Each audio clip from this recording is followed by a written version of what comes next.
You're listening to the AfterBuzz TV network, now the largest new media platform on the web, and your #1 source for after-show entertainment. Very good, Keith Johnson.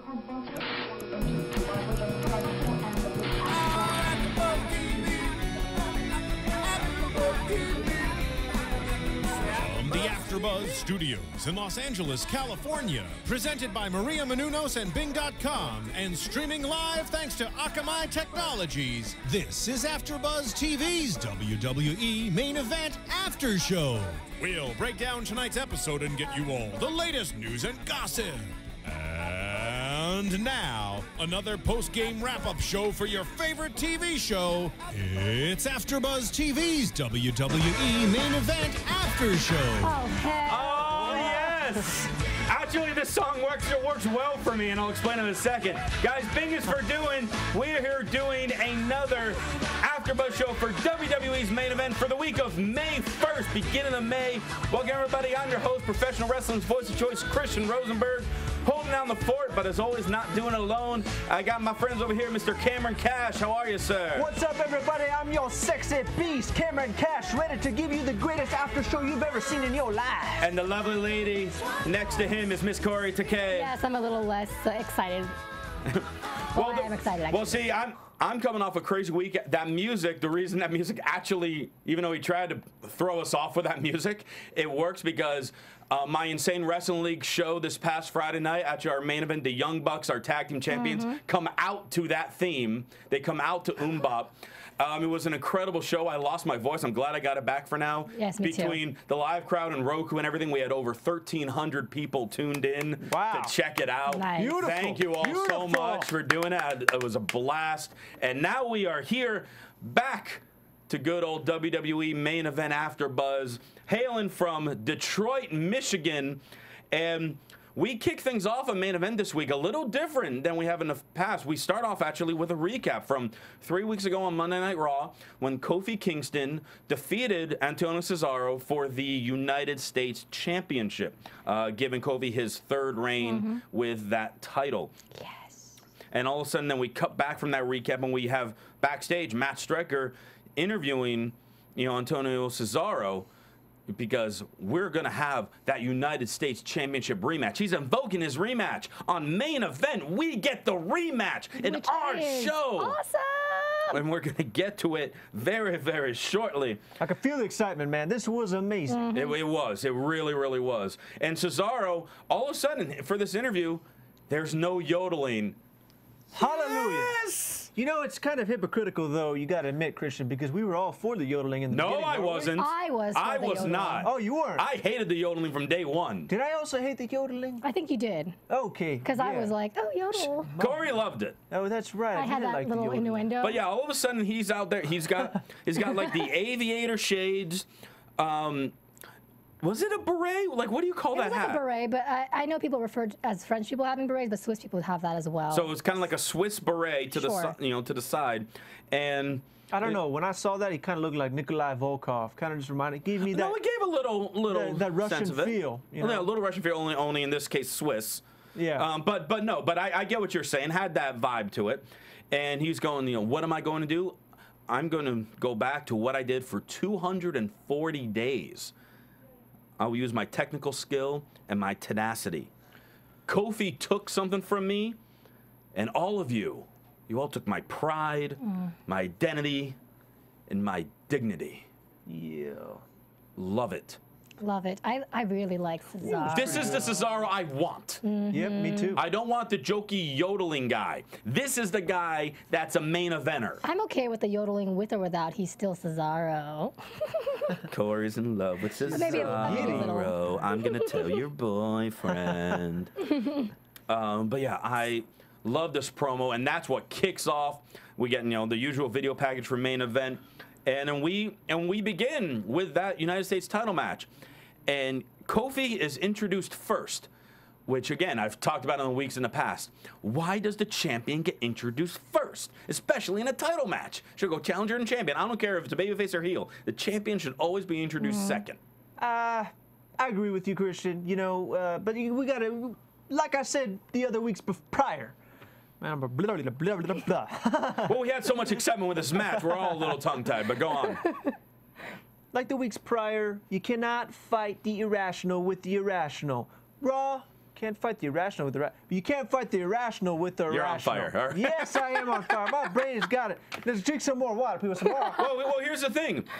Do you think maybe we can? Because what if we Some more agua, guys. What have we said the last few weeks? We've said we don't want the show following one guy. We want to get back to some other solid title matches. We talked about we don't want the yodeling. Main Event gave us what we've been preaching the last few They weeks. also gave us a better show. Yes. And that's exactly right. You know, guys, I just had like a total recall, and that's exactly right. I hated the yodeling. It was horrendous. And, you know, finally we got this serious Cesaro, you know, this kind of M. Bison, as Kaori was telling me backstage before the show. Our weekly Street Fighter reference. Yes. Damn right. And I was really digging it. I'm really feeling it. Yeah, so, and then when Antonio Cesaro comes out, you know, the commentators comment on there's no yodeling, he's all business. And JBL mentions, I like the yodeling. Well, of course he would have to say that just to... Maybe he really does, though. Yeah, why? Why not? Because you can't take someone as a Yes, you serious can. contender if they're joking like that. But he's not joking. It's his shtick. It's his Swiss yodeling. He goes up to the... That shtick is officially buried. But it's the equivalent of when like the Mountie or whoever would like tell the crowd to sing the Canadian national anthem.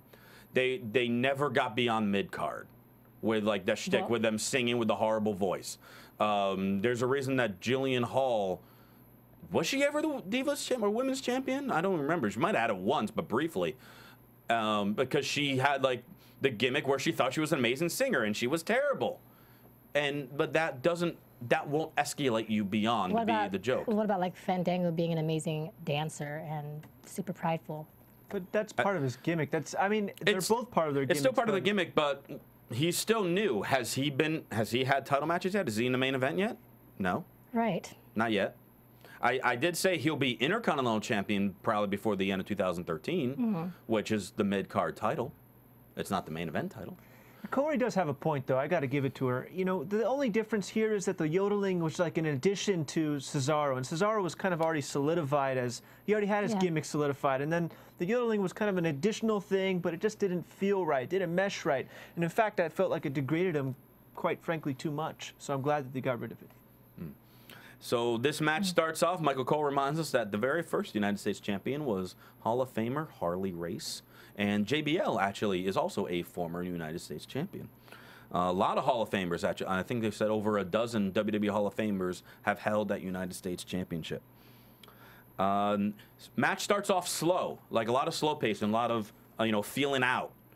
A lot of some technical counters where you had some like going for a abdominal stretch, which was then countered into a wrist lock, which was then countered to like an arm bar, which was then countered, and it started that slow for a little while until Cesaro caught Kofi midst a leapfrog and slammed him, and then literally deadlifted him back up and hit his beautiful tilt-a-whirl that we've seen him do on everyone, and every time it looks fantastic. But then Kofi gets back up. He counters with a Hurricanrana and a springboard splash off the second rope. And that brings us to our first commercial break during the match. We come back, and Cesaro's got Kofi locked in a reverse chin lock. And Cesaro, though, at that point, continuing to keep the slow, methodical pace that is always essential for heels to do, especially when they're going up against high flyers. You always want to keep them grounded. You want to use your power game, your submission game against the high flyers, especially one like Kofi. And we find out that Cesaro hasn't had a dessert in over 3 years. Yeah. Random fact there. And that's when I said I wouldn't date him. Yeah, See, he was your perfect man until he When I wouldn't eat realized dessert. he wouldn't be able to eat with me. He wouldn't have a 'cause chocolate cake. I eat anything and everything. I'm Asian. You know we do that. But what's that have to do with him eating it as well? See, I find this kind of Because I baffling. I like to share my food. So if my man is eating with me, he better have something that I can eat too. That's just what I do. But what if I have like a delicious bacon guacamole hamburger? That's not a dessert. Well, sometimes it's It a could be, dessert I for me. guess. But I mean, are you still gonna like grab like half of my sandwich? If I want a bite, I'll take a bite. I don't know if I gonna let you do that, Corey. Well, then Well, that's why you ain't my man. I guess you two aren't dating anytime soon. Kofi fights Here's back. that's true. Kofi fights back, nails his German clothesline, followed by the boom, boom drop. but only gets the 2 count. But out of nowhere, Cesaro then comes back with a Michinoku driver, which we haven't seen anybody use in WWE in a long time. That move, I think, could be Cesaro's finisher. As much as I love the detonator, I think that move, because of his size and power, he's not going to switch it, but I think he could use it for a guy that size. I loved it. I hope it's not his finisher, man. I hope not. Although I love Taka Michinoku. It was like I had kind of like a blast from the past back to 1998 WWF Attitude Era. It was great to see that match or that move again. But to make it his finisher, no. I don't know. I disagree. My thought. I like, because it shows even more power from lifting him that high in the air than as powerful as the detonator looks. You know what should be his finisher? That move he did later on during the match from the apron, and we'll get to that. We're going to get to that when we all jumped out of our seats. That would be crazy. Okay, but yes. So Cesaro then goes, hits a fierce uppercut in the turnbuckle, still only for a 2 count, goes for another tilt-a-whirl, but then Kofi countered into a sunset flip, which then immediately got countered by Cesaro into another roll-up, but still only 2 count. The crowd jumped at that one because they thought it was 3, and I mean, because it was really, really close. From there, we got, where are we? We come back from the second commercial at that point. Kofi fighting back, elbowing Cesaro, gets him out of the ring. He goes for a flying hurricanrana, where Cesaro catches him. Looks like he's going for a powerbomb on the outside, but Kofi fights back, hurricanranas him into the steel steps, then runs up the steps just like that into a double axe handle. Excellent sequence there. And from there, though, Cesaro continues to fight back, nails a big elbow in the corner. And then Cesaro begins to work on the leg.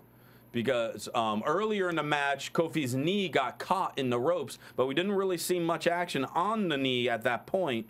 But then out of nowhere, Cesaro runs and hits his big double stomp right on the leg. We saw like the close-up on the replay. Looked great. And then from there, back to the technical wrestling, back to the ground game, the single leg crab. Can I just say, Christian, I love that. It almost looked like an accident, like a legit accident when Kofi got his legs stuck in the ropes or whatever you call it. Yeah, it's called the ropes. It's a rope. But I mean, it was great ring psychology following that. Cesaro keeps bashing that knee, and it looks good. It does look good. Yep. And so Cesaro holding on to that leg. Kofi eventually gets to the rope. Starts, try to fight back, and then out of nowhere, Kofi goes for the trouble in paradise, but then Cesaro catches the leg and gets him right back in that single leg crack. That is great ring psychology. Like your high-flying, high-spot fans at that point are probably chanting boring, but like the true like wrestling fans, like the wrestling historians, we're all just like, yes, back to the ground game. Keep working on that knee. From there, then when Kofi got the rope again here, there was actually a cool little split-second moment where he's reaching for the rope, and Cesaro, with his other arm, is trying to block him. I like that. I haven't seen that. You haven't seen that. It's great. Yeah. Why haven't more people done it? Like, I would love to see with someone like with the strength of Cesaro, say he's holding the leg with one arm, the guy's trying to reach the rope, blocks it, and then starts wrenching the arm with the other one. He's like, you ain't getting this. Yeah, and then he's pulling both back. I love that moment. As you can tell, I loved a lot of this match. It was great. Once Kofi does reach the rope, and he kind of crawls onto the apron, and then we have the move. Then we got, all of a sudden, Cesaro climbs to the second rope and grabs him. So we're thinking, oh, he's going to start pulling him up for like a superplex. Maybe Kofi counters. We'll see what happens. No, we don't get that at all. Literally, Cesaro is up here on the second rope. Kofi is down on the apron, and just the pure strength of Cesaro pulls him up from the ground and does his own superplex in one fell swoop. The people around ringside, yes. People around ringside, whether they were cheering for Cesaro or not, they jumped to their feet because they're like, what the hell was that? Cole and JBL kept saying on commentary, I've never seen that. Yeah, they couldn't replay it enough. No, really. they replayed it like 8 times because it was an incredible move, but still only a 2 count. And the crowd's like, oh, come on, Kofi. If you can kick out of that, you can hang in there. Christian, if you don't mind, I got to say something. No, go ahead. When I saw that, guys, I hope that Vince McMahon was watching this match because, folks, it just goes to show it was an abomination that Cesaro wasn't at WrestleMania. It truly was. When I saw this, I was flabbergasted. I was taken off my seat. Hell, it was a slobber knocker, as good old JR used to say. It was beautiful. And we need to see more of this. We need to see more of Cesaro. I mean, what else do you guys got to say? Kaori, you want to pitch in here? You chime in before I do. Well, yeah, no, I completely agree. I think it was kind of shocking that he wasn't at WrestleMania at all. And every time I see Cesaro, he pretty much has a decent match. Oh, no, he always has good, if not great, matches every time. He is, for me, one of my favorites. Oh, yeah, and part of that reason, oddly enough, is why I think he was not on the WrestleMania card this year, because he didn't really have. And again, we talked about, like, in the past, like, he had his feud with Miz. That ended before Mania. Sin Cara got hurt when they were going to begin that feud.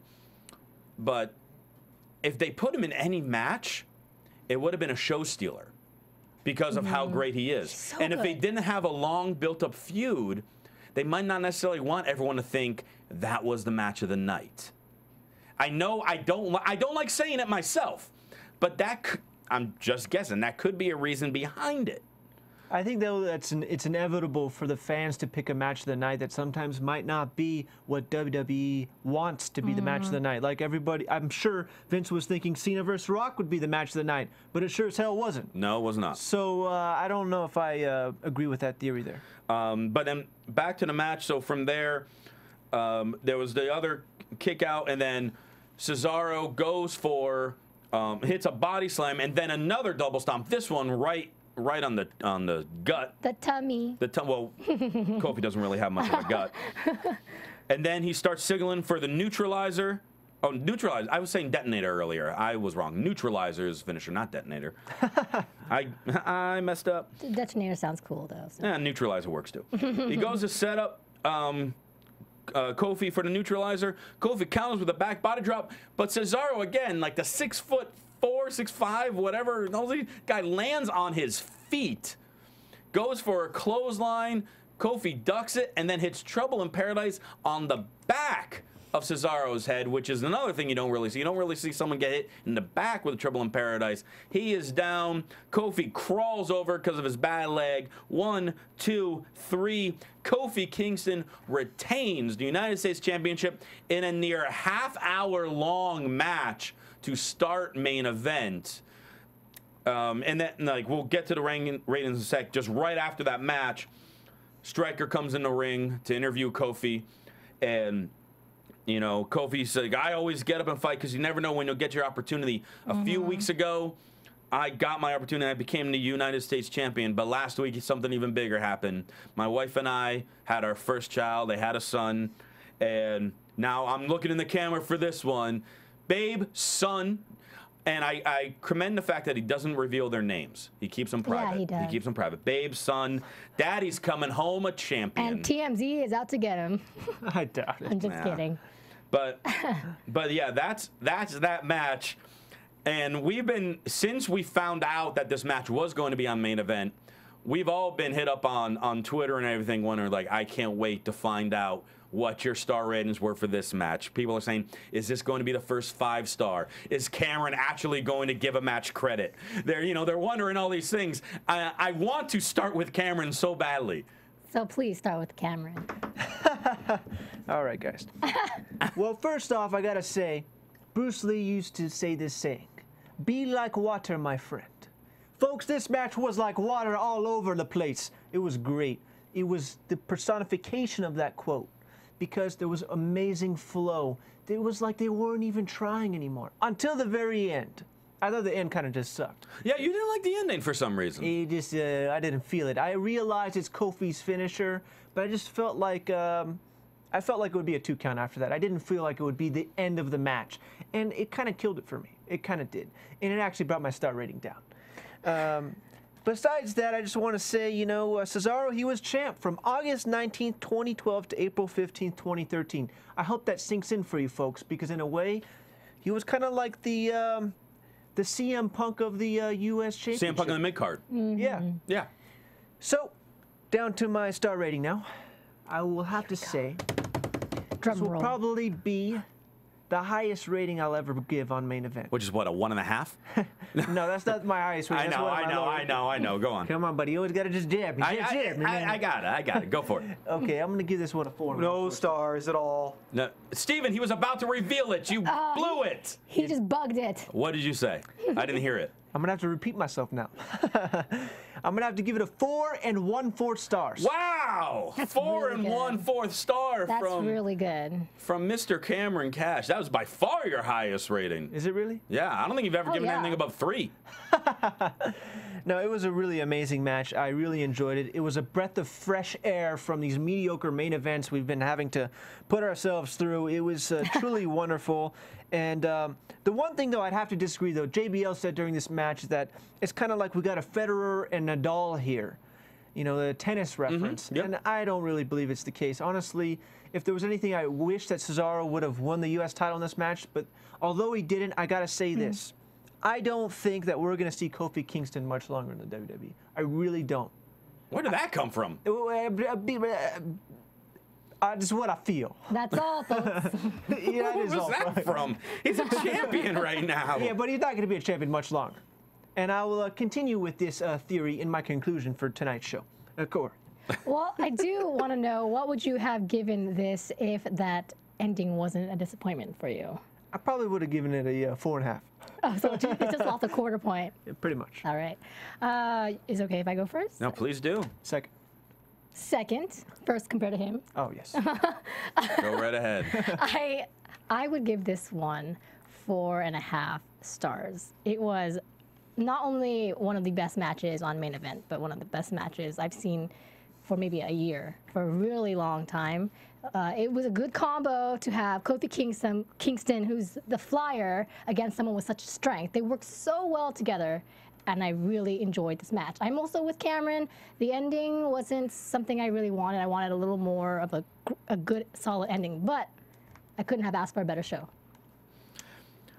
I, at first, was a little, even though as thrilled as I was that we were going to get this match on main event, when they first announced it on Raw, I was a little upset. I was like, why are we using the rematch on main event and not save it for the next pay-per-view? Because they can put on a pay-per-view quality match. But they answered my question with this because they gave it time. They would never get this much time on a Raw or on a pay-per-view. They would get half of it max. That's a good point. They would get 15 max, which would still put on a great match, no doubt about it. They had just under a half hour on this. It was absolutely fantastic, beginning to end. I enjoyed the end, and the reason I did was, as much as Cesaro was put on, because he had so many phenomenal moves, that ending put over how devastating the Trouble in Paradise kick should be. That all of a sudden he just hit that kick out of nowhere, even on the back of the head, and it was still enough to put Cesaro down for the 3 count. It put over Kofi's finishing move. It put over how many moves Cesaro has in his arsenal. And as we'll get to it in just a second, we also put in the fact that this feud is not over yet. And because of all that, because I can give it more, I'm also giving it 4.5 stars. It was near perfection. Yes, it was so good. You know, it's really, really tough for me to give. I'm sure it's really tough for any of us to give something a 5-star. That'd be something that would like go down in the history books. Yeah. But this, by far, by leaps and bounds, was the best television match that I've seen in 2013. Nice. I agree with you. Yeah. Totally. And then right from that, we go to commercial, we come back, and it's Kofi in the back, limping to the back, and there's some crew This guys. is excellent. There's some crew guys congratulating him as he's walking by, which I love. Like, give him more time, give him some credit. And then Cesaro comes out of nowhere, slams him into, you know, like some crates and like just a bunch of, you know, the bunch of random stuff in the back that never seems to be used, but it's always there. And then Cesaro, like, kind of, you know, like, mounts him, goes on top, like, climbs on top of him, grabs him by the head. You don't take from Cesaro. Cesaro takes from you. And yanks out one of Kofi's dreads. I love that so much. I think the whole package was great. I wonder what he's going to do with the Start to dreadlock now. Is he going to bring it on next I hope Raw? like he starts bringing it out and carrying it with him. Maybe just for at least a few. No, just like for a few weeks, and then give him the match at a pay-per-view, and then that'll be the last you see him with the hair. It would be funny if he like lights it on fire or makes it like a curl on the the front of his forehead or. Yeah. I would almost want there to be some type of stipulation in their match where if Kofi loses, he has to shave his head. I thought the stipulation would be get your hair extension back. That would be Title versus hair extension. But no, I mean, I'm just thrilled that this shows that this feud is not over yet. They're going to continue it. They'll probably have a match at Extreme Rules because we're like 2 weeks away from that pay-per-view and there's only 3 announced matches so far. But now we're getting a build for a mid-card title, and I couldn't be happier. And that said, I gave that match 4.5 stars. If you guys at home want to give us 5 stars, you can go to iTunes and rate and comment and subscribe to this podcast, as well as all the other AfterBuzz podcasts that we have here. I mean, there's the Monday Night Raw one, there's SmackDown. We're actually going to do one for that new Diva show that's going to be on E! Later on, so you'll stick around for that. And as well as all the other AfterBuzz shows for that matter. Make sure, again, you subscribe, tell a friend. It'll only take a second. And again, that 5-star rating. As well as you can watch these shows live now on your iPads, iPhones, Androids. And, like and leave us comments on YouTube because we read them and we will respond. And we want to hear from you. We want to hear what you guys like and dislike. And speaking of which, we have another outlet for that now. Cameron, do you want to kind of explain it? Because this was actually your little idea that we had at the end of the show. So here we go, folks. It's never, ever been done before on AfterBuzz TV. It's never, ever been done before on any pro wrestling after show on this network. And we're going to be the first to do it. Here's the big announcement. So put up your volumes, people. If you got tout, and I'm sure you know exactly what tout is because WWE has made it a part of their show, and we're also going to do the same exact thing. Tout. AfterBuzz TV exclusive. Yeah, that's right. It's breaking news. That's breaking news. Damn right. Folks, it's tout.com/me AfterBuzz. Tout.com/me AfterBuzz. Me, of course, stands for main event. You can tout us your thoughts and opinions 24 hours before our after show, which is right after main event. And we will watch them and pick the best opinions, and we will air them here on the main event after show, and we will answer your questions and give your, our thoughts on your opinions for main event. That's right. Yeah. So if you have a specific question you want to ask us, or if there's you want to issue your opinion on one of the main event matches, or if you got something funny that you want to poke fun in a friendly way at me or Corey or Cameron or any way. If it's entertaining, we're gonna put it on. We're gonna put it on this little television screen that we got right here, so you'll be exposed to the millions and millions of AfterBuzz subscribers, and yeah. I'm like, oh wait, that was the height of it. Oh, that's right. So you have a chance to let your voice be heard as well through tout. And go ahead. I also want to add one more thing, folks. We also do monitor the AfterBuzz chat during the main event show. So feel free to comment or give us your own match rating for that fabulous match with Cesaro and Kofi Kingston, because we'll give you the credit. We'll mention what you said if we like it live here on the air. Grab your iPad, open the show and open the chat at the same time. Yeah, so quick shout out to Ryan Whittleson, Chris Mingy, and Watchtower Base for always being on the chat and supporting us, and everyone else out there. Appreciate it, guys. All right. Now we come back from that and we get what is our only Raw recap of the entire show. Again, the WWE must be watching us. They must be listening to us because this is what we talked about, and they delivered. Because we only have one recap, and it's of that big 6-man tag match for Monday Night Raw with The Shield versus Team Hell No and the injured John Cena. Of course, Ryback kind of backed out of the match, and we get a nice highlight package of the match, and we really see. We really starting to see the monster of Kane during this, because we saw on Raw, because last week on SmackDown when the Shield attacked Undertaker, all of a sudden now it's almost like Kane is taking this on a much more personal level and not as interested with his tag team title reign, his tag team partner. And he's just going, like, he had at one point held the throat of the referee, and then all of a sudden he was ready to pin, I think it was Ambrose, because he hit the chokeslam, but instead he throws him out of the ring and starts trying to get him set up on the table. Just like, he's just going old school Kane like. So I'm really curious to see where that goes from there. And then the other thing that I know you guys didn't think was that big a deal, but I made a comment when we were watching main event in our screen room, was when Roman Reigns pinned Cena. I was kind of surprised that none of the commentators were like, Roman Reigns just pinned the WWE champion. There was no like emphasis that the champion was actually pinned. I mean, they just said the Shield win again. Yeah. They didn't say who the Shield pinned.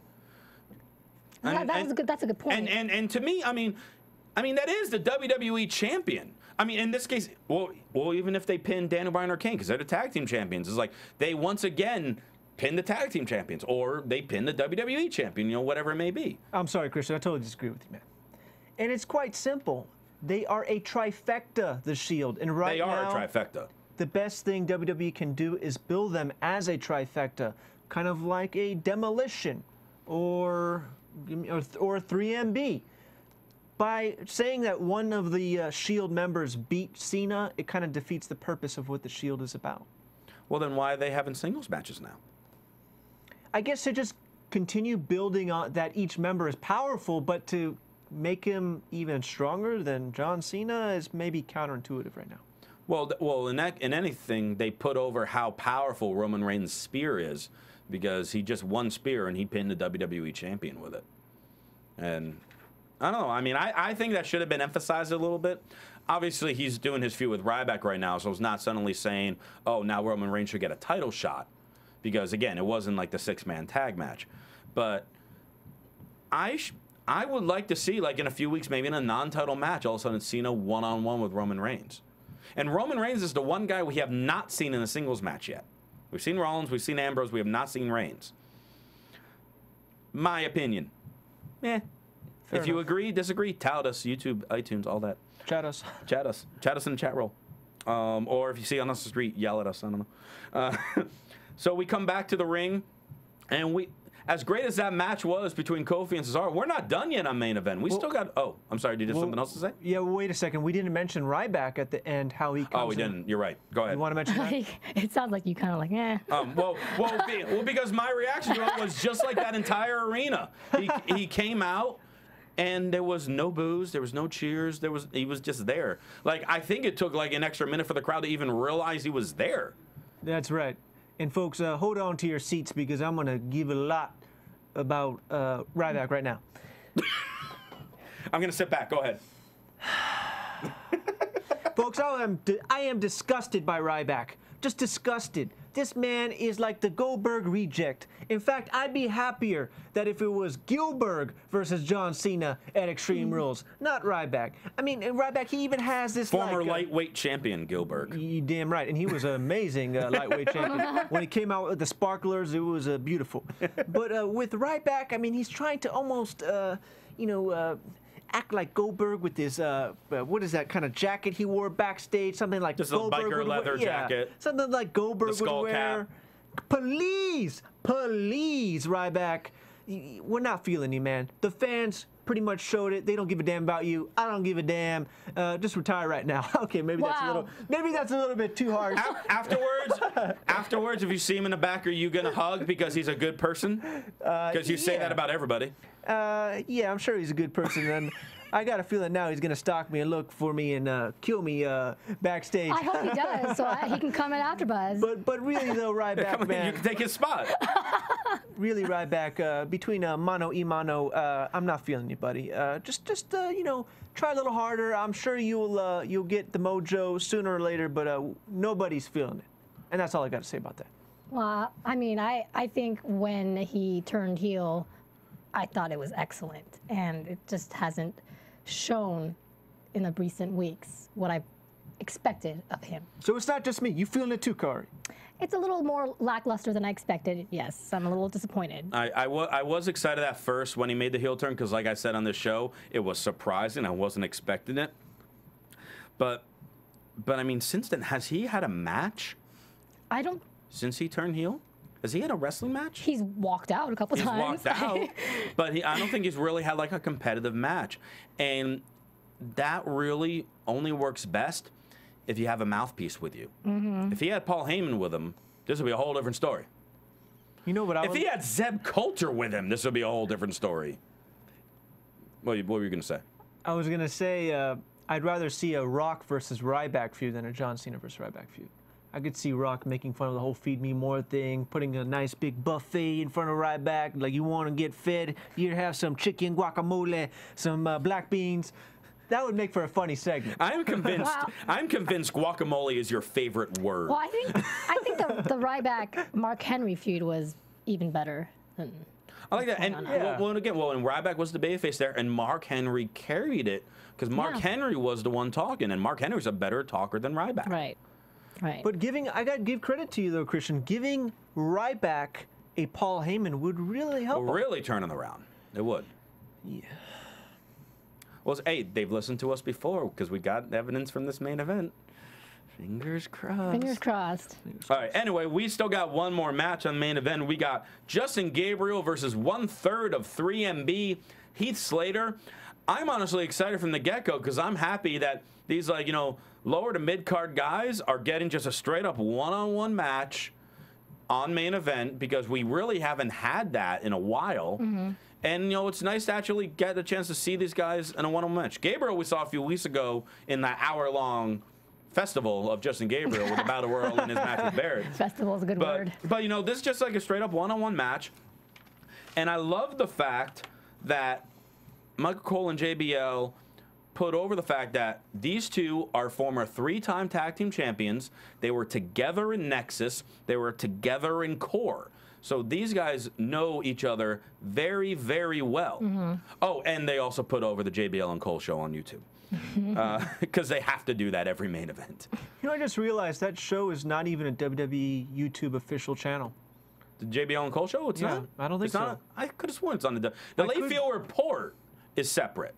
JBL has a separate blog and show. It might be a podcast. I'm not even 100% sure. But the JBL and Cole show, I swear, was on WWE's YouTube page. I could be wrong. If the fans would like, please correct me. So this match, I mean, for like the first 5 minutes or so, it was just a lot of arm drags, and pretty much all by Justin Gabriel. There was actually a point where Gabriel hit an arm drag and then started air guitar and with his hair was headbanging. And for the longest time, I always felt for 3MB that Jinder did not belong, but I was trying to think who would be the best guy instead of Jinder. It's Justin Gabriel. No. I wish Gabriel was in 3MB instead of Jinder Mahal. Please don't say that. I actually agree with you, Christian. 3MB to me. Corey, you're on your own. Watchtower Base just says 3MB reminds him of Spinal Tap. I would say it reminds me of a poor man's Spinal Tap. 3MB is just like, nobody cares, man. I don't feel it. I don't feel it. They look ridiculous. That I disagree with you Jinder on. Mahal does not fit in this, and that's why I agree with you. Having Justin Gabriel instead of Jinder Mahal would make 3MB have some more sense to it. But right now, it has no sense. It's like, have they ever sang? Are they trying to be like a rock group? Because they haven't shown me that they could play the guitar or something like that. What were you going to say? I'm just not feeling them at all. I know a lot of people like them. I love them. I know. I just I don't. love the gimmick. It's to the point where every time I hear they're coming out, I'm like, oh. But it's like they're those guys that it's Ron Burgundy syndrome, what they have. They think they are the cream of the crop, the best of the best, the most intimidating, toughest, best wrestlers in the WWE, and they get destroyed Each time. week in and week out. But actually, Ryan Clubb on Raw made a great point of this. I don't know if he did this week or last week, but they're the type of guy, or the group with this gimmick that they got going on. They could flip that switch of any time. They get a fluke win, and then all of a sudden go on a win streak, and it could work. They're not getting completely buried because one of the best one of the things that makes a wrestler, just like in the wrestling aspect, one of the things that makes them up top, above everyone else, is how you make your opponents look. Yeah. And Drew McIntyre and Heath Slater do it better than almost everyone. If in no particular order, if we were supposed to rank like some of the top guys as far as that can sell, that can like make opponents look good, you have Punk up there, you have Ziggler up there, you have Dan O'Brien up there, and then I also think Heath Slater is up there too. Nah, you know, he's just a champion jobber. But those are important. Those are needed. Important. They take the. They need to make the other guy, their opponent, look good. Yeah, but you're having the champion jobber, in my opinion, lead a a tag team or trifecta team of 3 megabyte or 3 MB. Yeah, it's funny. Boo. I realize they're a 3-man band, but for some reason, whenever it's, I guess, the old geeky Cameron, always think it's 3 megabyte. But yeah, that sounds retarded. Yeah. Anyway, so we continue, and we also actually get another random tidbit of history about Justin Gabriel. We found out the last time that he was on Main Event that his father wrestled in South Africa, and he was known as the Pink Panther. We find out today that apparently years ago overseas that his father had a long feud with William Regal. Look at Just that. a random wrestling tidbit of information there. And I love hearing stuff like that. Of course. Whether it's real or not, I'm just like, you piqued my interest. At this point, Gabriel hits a monkey flip and another arm drag, which sends Heath Slater out of the ring. And Jinder and McIntyre are trying to like cheer him on to get him back on his feet. He can get back in there. Justin Gabriel flies through the air, suicide dive. Slater gets out of the way, and Gabriel hits McIntyre and Jinder. And at that point, he punches. Heath Slater throws him back in the ring. Jinder and McIntyre both get back up and keep trying to get into the ring to attack Gabriel, where the referee is holding them back until eventually the referee had enough about it, and he's like, you get out of here. And I did think it was kind of funny because I think McIntyre thought he threw him out a second earlier because McIntyre started leaving the ring. And then all of a sudden, the referee started pointing, so then McIntyre quickly got back in the ring. Who knows? That might have been just me looking too much into it. Yeah, I didn't catch it either. But, a little moment that makes sense in the sense of this match. And then we actually get a commercial break, so we actually get a good length for this match, too. And we come back. It looks like Justin Gabriel hasn't broken a sweat at this point. It's just been nothing but arm drags, arm drags, arm drags. But eventually, that's really what it's been. Exactly. So why do you like Heath Slater so much? Arm drag after arm drag after arm drag. Man, I tuned out of this match. I was thinking about some hot women on the beach. What? But I'm not. That's right. But arm drag after arm drag after arm drag. I'm not. That's not an insult to Heath Slater. That's an insult to Justin Gabriel. Heath Slater was taking them all well. All of a sudden, Slater was getting weaker and weaker after like the most basic move because he's been hit with it over and over and over. But then it takes 2 to tango. I blame both of them. Well then Heath Slater really put on a move that impressed me because Justin Gabriel was climbing up ropes. It looked like he was going for the 450 splash right after commercial, but you look like you're about to fall asleep. And that's exactly how I felt during this match. But Heath Slater runs up the ropes, a la Kurt Angle run up the rope type deal, and does a super power slam, which I don't remember the last time I saw a power slam delivered off the top rope like that. Looked excellent. And now Heath Slater finally gets in control. He's in control for a few minutes. Eventually, Gabriel fights back with his front sweep, which I have really enjoyed in recent weeks. Nice set of kicks, an Irish whip. He ducks a back body drop and then hits a beautiful roundhouse kick. The springboard cross body, and then he goes for, what was this one? He kicked off a big, what did I write here? I wrote it wrong. And the match off. He did a big kick off the second rope that looked like it hit Slater. I did a typo. I'm human. Big kick off the second rope and then like right on the tooth. And Slater is out at that point, then goes up for the 450.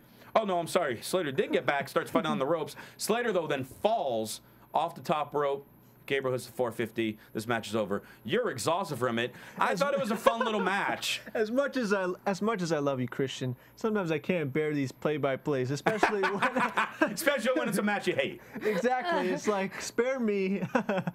Which is great, because last week you were like, great job with the play-by-play. And this one, hey, I'm doing it for all the matches. This time I felt like I wanted to strangle myself. But all right, so what did you give this match then, I'm afraid to ask? This match, I give it a 1 star. I was totally... That's pretty good. I was totally tuned out. I was passed out on the seat. I was not even paying attention. Thinking of hot chicks on the beach, getting some amazing tans. And all my former girlfriends, you know who you are, girls. But seriously, folks, what's that face? What's that face, Christian? I just have that horrible image of you hanging out on the beach right now. Hey, man, the ladies love me. The ladies love me. I'm dying. Corey, you okay, girl? Yeah, the ladies love you so much that Corey can't breathe right now. You look amazing today. Thank you. Amazing. You know, folks, you guys didn't see this. She was wearing a teenage... Can you show that to the camera? She was wearing... Thank you, Stephen. We're getting off topic.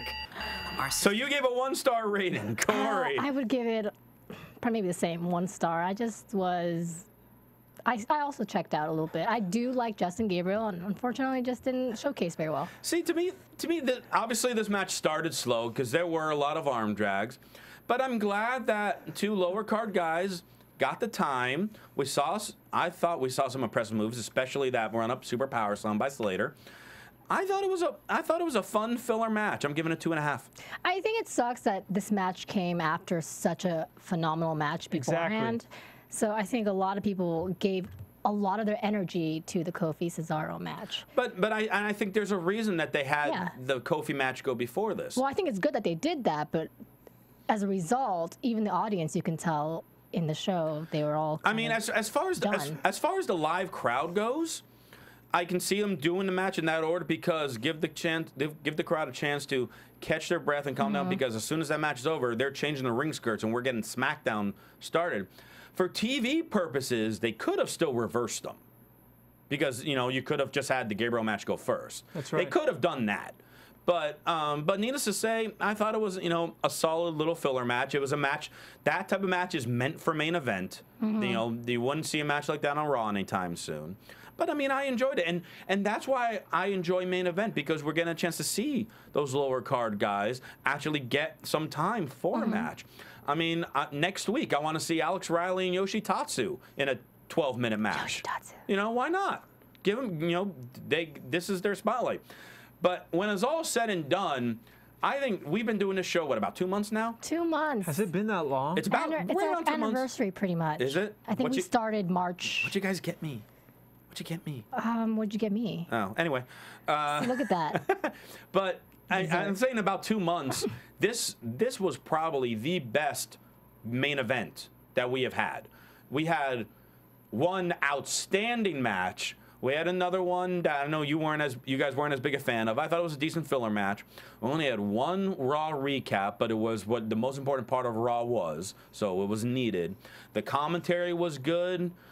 The interviews were good with this backstage segments with Cesaro before and after the match. Thank you, WWE, because I loved this episode of Main Event. And I love you too. You're talking to me? Oh, like I said you too, the number. I thought you were talking about us too, but that's okay. I said the number 2, so I love you guys. Fine, I won't display my affection to the 2 of you. Whatever. I firmly have to agree with you again. Whoa. Again, Christian. Good, the mic's breaking on you. No. I did like a chin up on that mic. Yeah, I totally agree with you. It was great. Cesaro, to me, he reminds me of like a Kurt Angle, Lance Storm kind of like mishmash. You got that half Boston crab. The grapples, fabulous. Loved it. 3MB and Kofi, please retire. 3MB and Gabriel. No. No, or you mean Kofi? 3MB and Kofi. No, why would you want Kofi to retire? I'm just tired of them. Kofi's got moves that no one else does. He has moves, and so did Shelton Benjamin. But gimmick-wise, they're not strong in that field. Actually, speaking of which, there was a rant, because I know we're going to start wrapping this up. There was a tweet that Kofi gave Monday Night After Raw, because on Raw, he had a great match with Ziggler, and then Big E attacked him.